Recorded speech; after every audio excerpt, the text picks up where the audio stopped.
ധനമന്ത്രി നിർമ്മല സീതാരാമൻ അവതരിപ്പിച്ച കേന്ദ്ര ബജറ്റിൽ കസ്റ്റംസ് തീരുവയിൽ ഉൾപ്പെടെ നിരവധി മാറ്റങ്ങളാണ് പ്രഖ്യാപിച്ചത്.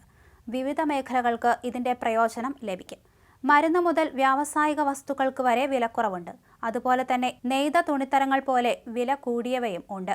വില കുറയുന്നവ മൊബൈൽ ഫോൺ, ക്യാൻസർ, അപൂർവ രോഗങ്ങൾക്കുള്ള 36 മരുന്നുകൾ, ഇലക്ട്രിക് വാഹന ബാറ്ററികൾ, കാരിയർ ഗ്രേഡ് ഇഥർനെറ്റ് സ്വിച്ചുകൾ, അടിസ്ഥാന കസ്റ്റംസ് ഡ്യൂട്ടിയിൽ നിന്ന് കോബാൾട്ട് ഉൽപ്പന്നം, LED, LCD സിങ്ക്, അതുപോലെ lithium ion battery scrap, 12 critical minerals എന്നിവ പൂർണ്ണമായും ഒഴിവാക്കി.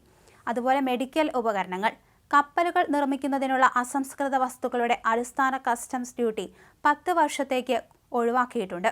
സമുദ്ര ഉൽപ്പന്നങ്ങൾ, കരകൗശല ഉൽപ്പന്നങ്ങൾ, വെറ്റ് ബ്ലൂ ലെതറിനെ അടിസ്ഥാന കസ്റ്റംസ് ഡ്യൂട്ടിയിൽ നിന്ന് പൂർണ്ണമായി ഒഴിവാക്കിയിട്ടുണ്ട്. ഇനി വില കൂടുന്നവ. ഇൻഡാക്റ്റീവ് ഫ്ലാറ്റ് പാനൽ ഡിസ്പ്ലേയുടെ അടിസ്ഥാന കസ്റ്റംസ് തീരുവ 10% നിന്ന് 20% ഉയർത്തും. നെയ്ത തുണിത്തരങ്ങൾ, ഇതൊക്കെയാണ് വില കൂടുന്നവ. അതേസമയം ബജറ്റ് പ്രഖ്യാപനത്തിൽ ആരോഗ്യമേഖലയ്ക്കും ഊന്നൽ നൽകി ധനമന്ത്രി നിർമ്മല സീതാരാമൻ.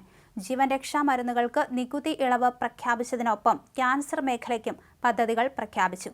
36 ജീവൻ രക്ഷാ മരുന്നുകൾക്ക് പൂർണ്ണമായും നികുതി ഇളവ് നൽകിയിട്ടുണ്ട്.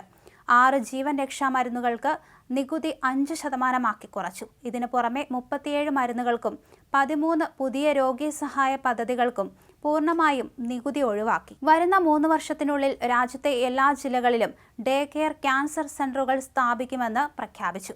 2025-26 വർഷത്തിൽ തന്നെ ഇതിൽ 200 സെന്ററുകൾ ക്രമീകരിക്കും.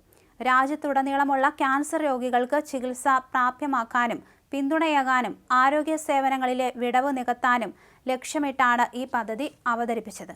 8 കോടി കുഞ്ഞുങ്ങൾക്ക് പോഷകാഹാരം ഉറപ്പുവരുത്താനുള്ള പദ്ധതിയും പ്രഖ്യാപനത്തിലുണ്ട്. സക്ഷം അംഗൻവാടി പോഷൻ 2.0 പദ്ധതിയിലൂടെയാണ് 8 കോടിയിലേറെ കുഞ്ഞുങ്ങൾക്ക് പോഷകാഹാരം ഉറപ്പുവരുത്തുന്നത്.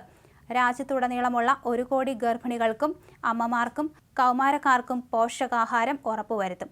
ഭാരത് നെറ്റ് പ്രൊജക്ടിന്റെ ഭാഗമായി ഗ്രാമപ്രദേശങ്ങളിൽ പ്രാഥമിക ആരോഗ്യ കേന്ദ്രങ്ങൾ സ്ഥാപിക്കുമെന്ന് ബജറ്റിൽ പ്രഖ്യാപിച്ചു. എന്തായാലും മധ്യവർഗത്തിന് കോളടിക്കുന്ന ബജറ്റാണ് ഇന്ന് ധനമന്ത്രി നിർമ്മല സീതാരാമൻ പ്രഖ്യാപിച്ചിരിക്കുന്നത്. അതേസമയം ബജറ്റിനെ എതിർത്ത് പ്രതിപക്ഷം സഭയിൽ നിന്ന് ഇറങ്ങിപ്പോയിരുന്നു. നിരവധി സാധനങ്ങൾക്ക് വില കുറച്ചിട്ടുണ്ട്. അതേസമയം വില കൂട്ടിയവയും ഉണ്ട്. ആരോഗ്യ മേഖലയ്ക്കും അതുപോലെ തന്നെ വിദ്യാഭ്യാസ മേഖലയ്ക്കും വലിയ രീതിയിലുള്ള പ്രഖ്യാപനങ്ങളാണ് ഇന്ന് കേന്ദ്രമന്ത്രി അവതരിപ്പിച്ചിരിക്കുന്നത്.